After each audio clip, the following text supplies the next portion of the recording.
Okay, mic check. Mike, can you hear me this morning? Perfect, thank you. I'm gonna mute for a while until we get started.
Good morning, Mike. Can you hear me?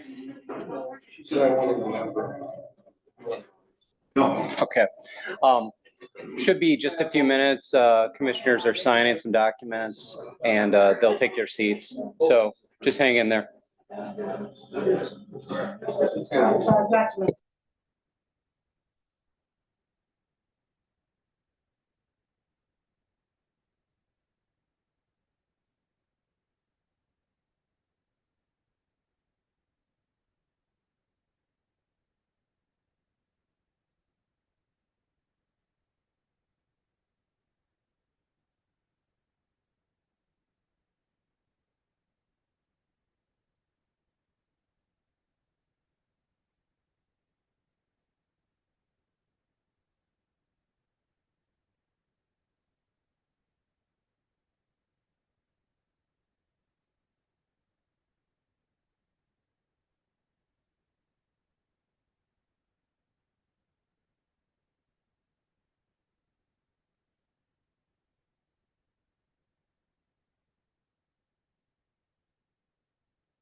All right, Mike, one more check on the mic. Are you good? Can you hear me? I can hear you. Can you hear me? Perfect. Yes, I can. Thank you. Hey, are you the host? For a second, I got a thing that said I was the host, and when I drop, I don't want your whole feed to go down.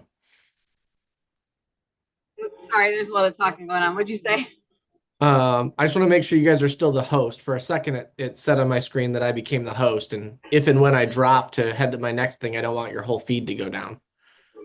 It should be fine. This having to do like set restarts that I can't delay, and it Gotcha. did that. That's why I had to go out and come back in. Cool. Thank you.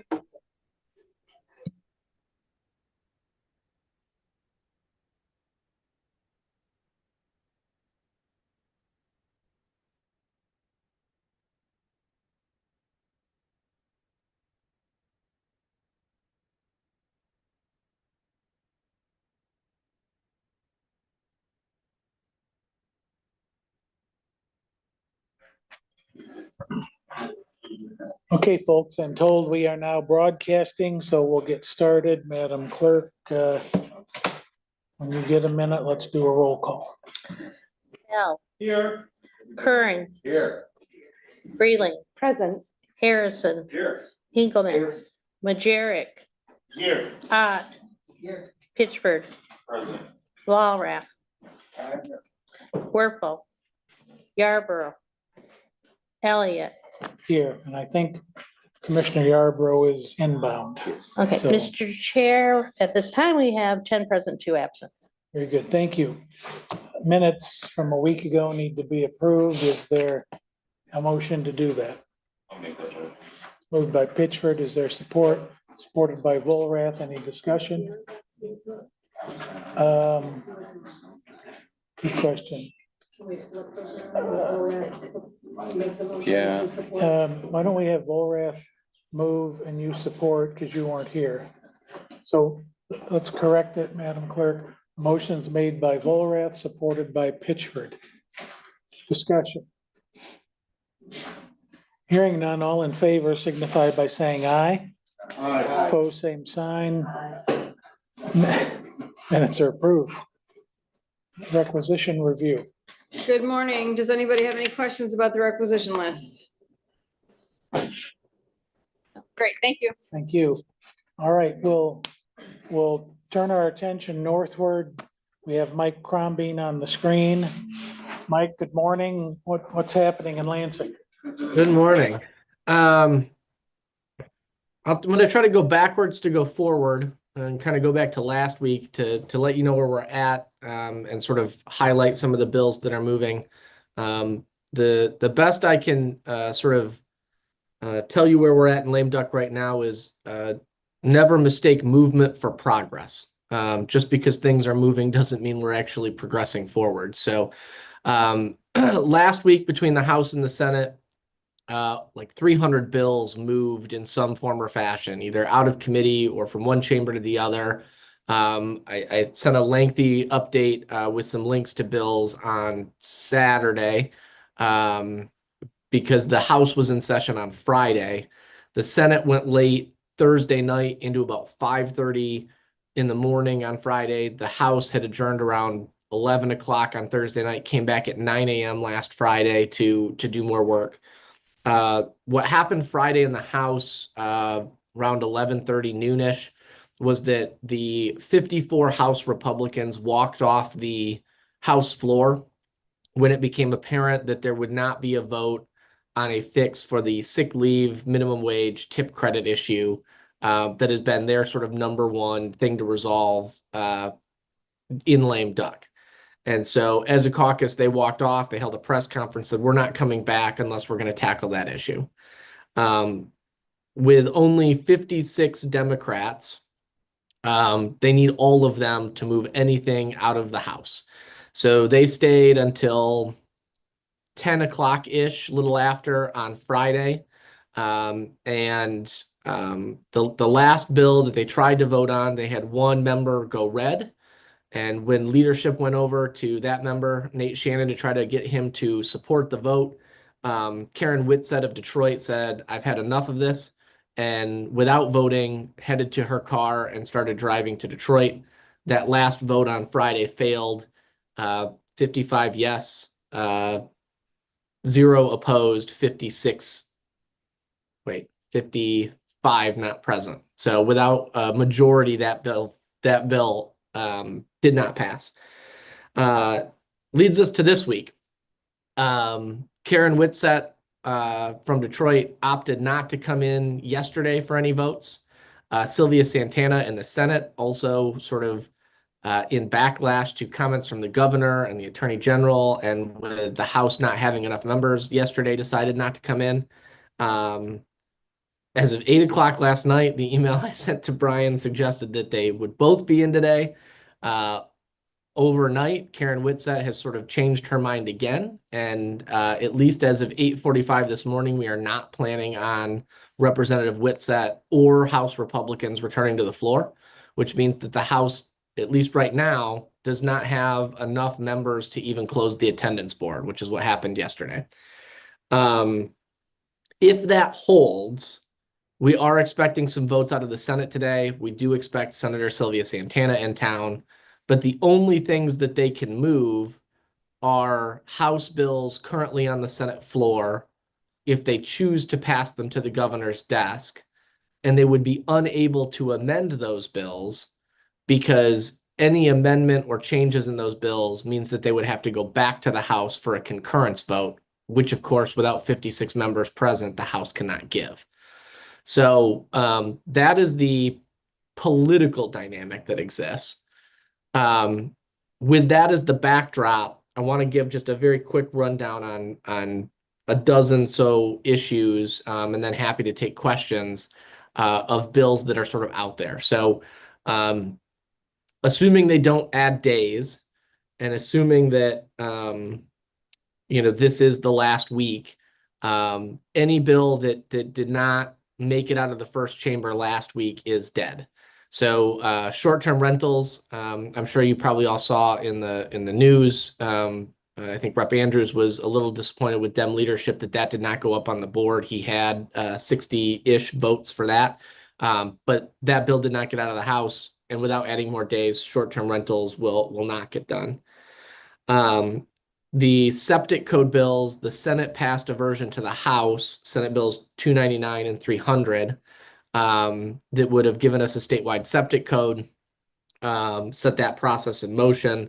But again, if the House can't get to 56, there can't be action on that this week. And so I suspect without Karen Whitsett's change in mind on attendance that may go away. There are bills out there related to healthcare.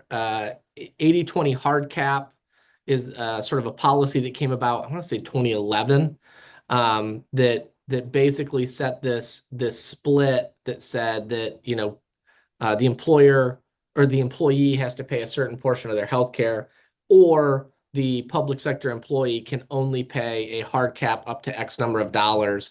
There are bills out there that would increase the hard cap and then phase that out over time, and then flip the 80/20 to make what was the employee minimum now the employee maximum, subject to future negotiations.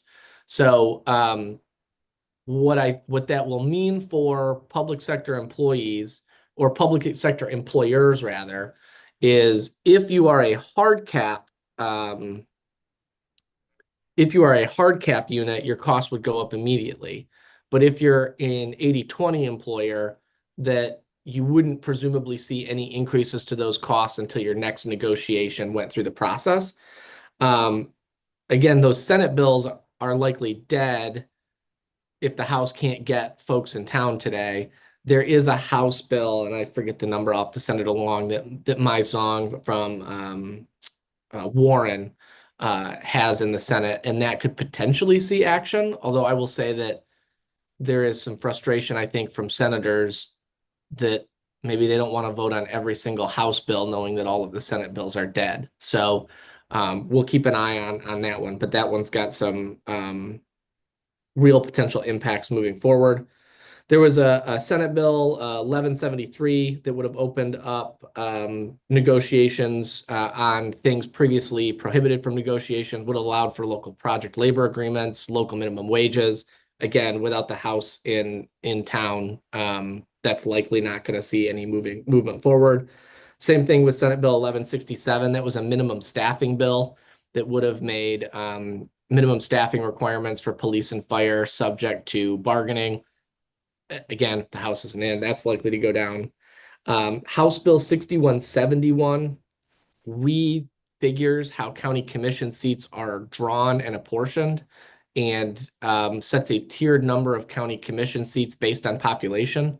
I think based on our early conversations on this internally, based on Berrien's population, there wouldn't be any additional seats or subtraction of seats. But the next time the lines are drawn, that process would change. I'm trying to get a better sense on whether the Senate has any interest in doing that, but I would say that that's less than 50% chance that that bill may die. Positive news, the data center sales tax use tax exemption did get done last week, so that is going to the governor. I know we've talked about that going back to this summer, and we were waiting on one more bill, so that is finally across the line. The tip wage, minimum wage, sick leave stuff is dead for the session. I guess, again, the Republicans walked off the floor because of votes not coming on that. Anything's possible, but I suspect that will have to get negotiated in January. I would suspect that House Republicans who are taking majority on that in January will move very quickly on that. And I would say probably by the 3rd or 4th week of January, they come back on January 8th, that will be sent to the Senate. But of course, Republicans will still have to negotiate with a Democratic Senate and a Democratic governor on what a long-term deal looks like. Certainly the sick time policy is one that we've talked about that will have an impact on you all. Again, as an employer, February 21 is sort of the deadline for that to go into effect. There have been some talks about a stopgap measure there, something that would push off the enactment date to give folks more time to negotiate a fix. But again, they won't be able to do anything until after January 8th to get that ball rolling. So there's a lot of uncertainty over what will or won't take effect on January 21. And I'm sure you're probably hearing that from a lot of your folks in the hospitality industry locally. So we'll keep an eye on that one. Recreation passport, I think, will probably get across the line. This is sort of shifting from an opt-in to an opt-out on the Parks Pass that you fill out, with your registration. And then on the back end, it sort of changes the funding formula. Uncertain how much additional revenue might come in from the change. But above a certain threshold, there would be more money for grants to local parks. And so that is one that I think will probably get done this week before the Senate adjourns. 5428 and 5873 are those bills, and I think they're linked in the email I sent on Saturday. Again, don't know how much money, but there's a chance that as that goes into effect that we see more money for park grants. And I know that the Berrien County team and a number of the municipalities down there have been pretty aggressive and pretty successful in drawing down, whether it's Natural Resources Trust Fund dollars or other parks grants.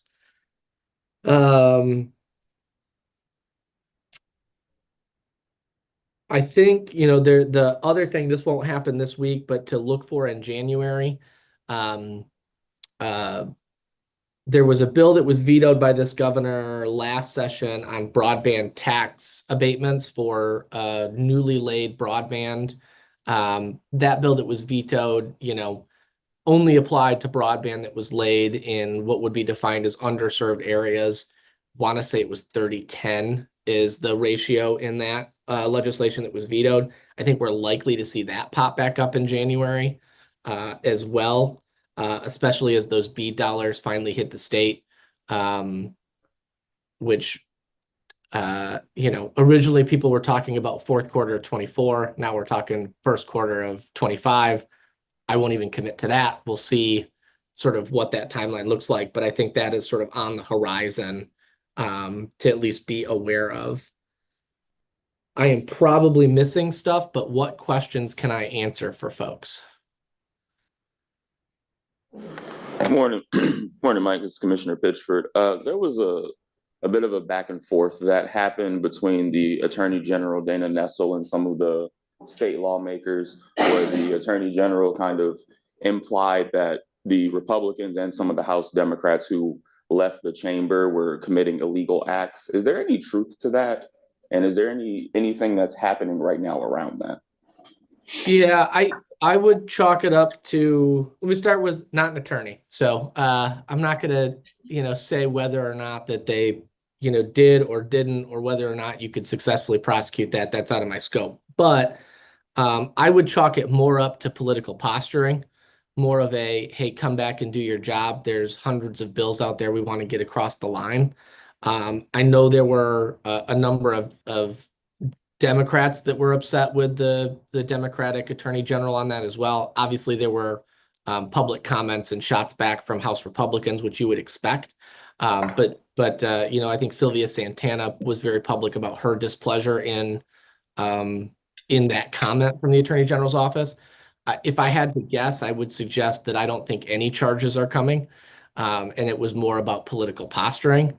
But again, I'm not going to answer on whether or not they could successfully, try to charge or prosecute on any of those. I think it was more of trying to get people back here to do some things before lame duck falls apart. And then one last thing, if that's okay, sir. Last time we met, you talked about there were a couple $100 million left on the ledger. Is that still the case? Has any of that been spent down in this process, or are we expecting some of that to roll over into the next year now? Yeah, no, that's a good question. I didn't mention the supplemental. So typically we do what we call a close of books. There are things when we appropriate dollars, I think very similar to what you all do at the local level, right? Where you're making a best guess. So think about like Medicaid caseload claims, right? We don't know an exact number of what that's going to cost. And so you might overspend or underspend in some of these things, but they're obligations that by law, the state still has to pick up, right? And so typically every year, at the end of session, we would do what's called a close of books, and we try to just zero out those lines. Where do we overspend? Where do we underspend?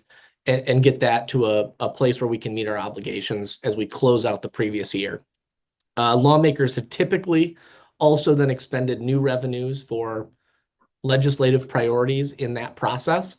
And we were hopeful that we were going to get not just a close of books, but also some supplemental spending by the end of the year. Given the House dynamic, they can't actually pass the close of books because they don't have 56 members. Now, again, that could change if Rep. Whitsett decides to show up. But in that event, it would all fall over into January.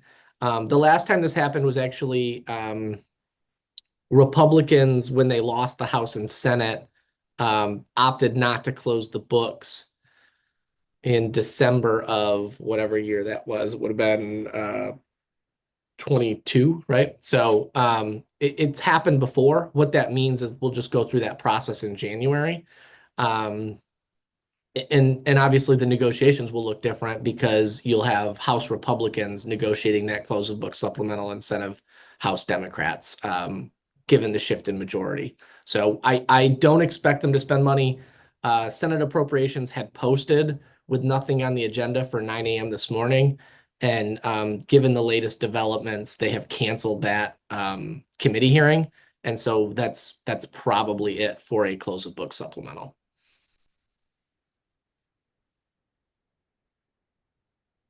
To look at the trust fund bills, 4274 and 75 that passed the House by huge bipartisan margin.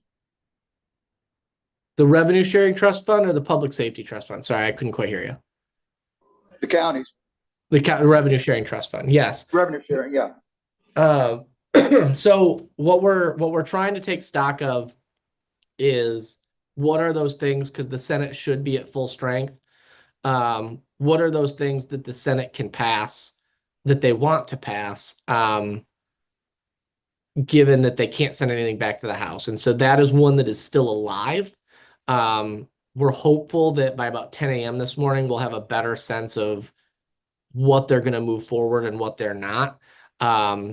And so I think that's one that I would give a greater than 50% chance of getting done. But again, given the dysfunction, I'm not going to commit to it. But because it's a House bill in the Senate, it's still got a chance. And I can make sure to send you guys an update today on that one as well. I'll make sure I add that to my list here. It's usually important to match.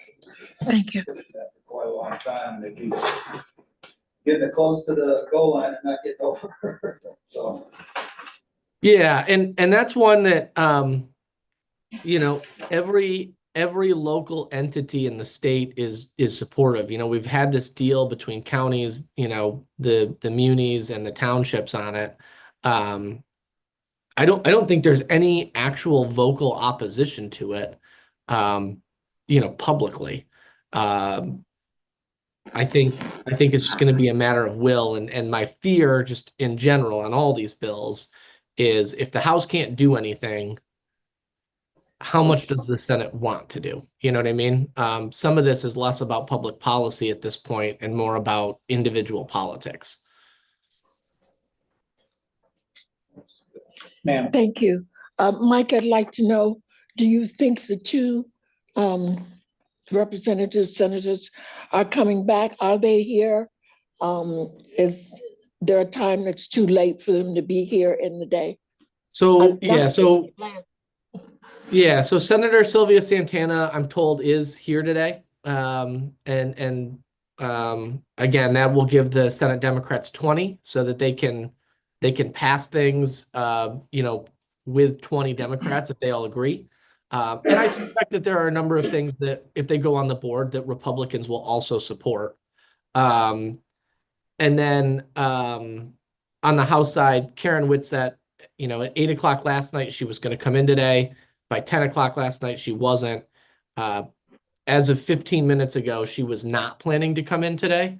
That could change at any time. But I think it's unlikely.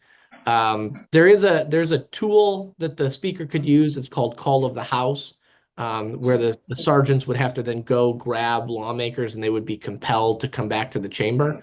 But I remind folks that you can't make folks vote. And so you can certainly bring them back to the chamber.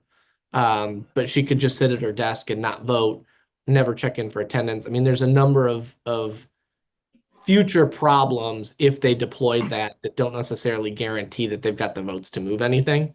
And so until I hear otherwise, I think that is prohibited mathematically from being able to do anything. And that will kill a lot of legislation that, you know, needs some sort of House action to move forward. Thank you. Thank you. Bob.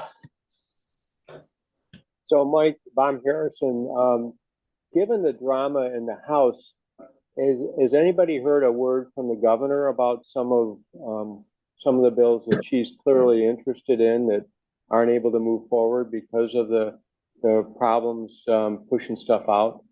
Yeah, the governor weighed in earlier this week.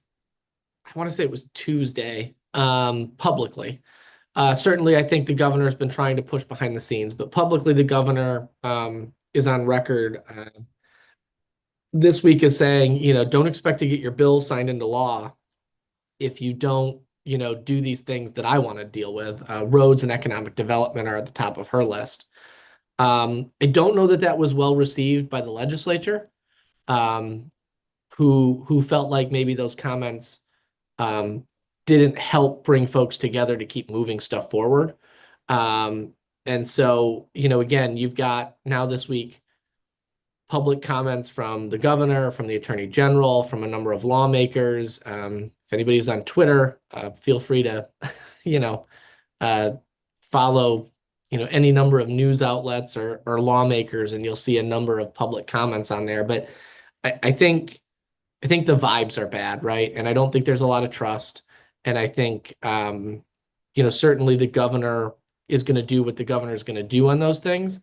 I don't know what she'll veto and what she won't, but I don't think there's any way to get a deal on economic development or roads before the end of the year, particularly again, because we can't even move things through the house. So we don't have enough people to do anything, let alone the hard things, right? So it's not in a good spot.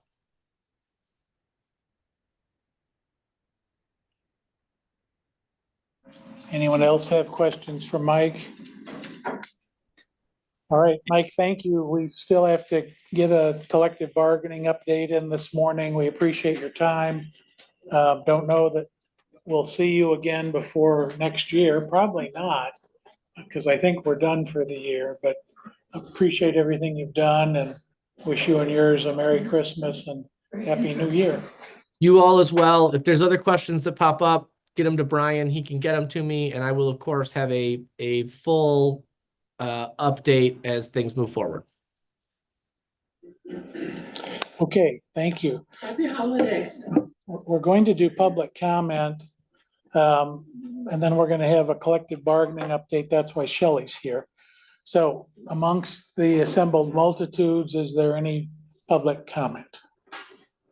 Merry Christmas. Yes, thank you. All right, no public comment. We're going to go to collective bargaining under MCL 15246, I think, having to do with collective bargaining on, or pending collective bargaining strategy, negotiations, et cetera. So we'll need to pause this meeting, go into closed session. For that purpose, we need a roll call. Is there a motion and a second? Moved by Bell, seconded by Harrison. Any discussion? Hearing none, Madam Clerk, will you please call the roll? Curran. Yes. Freeling.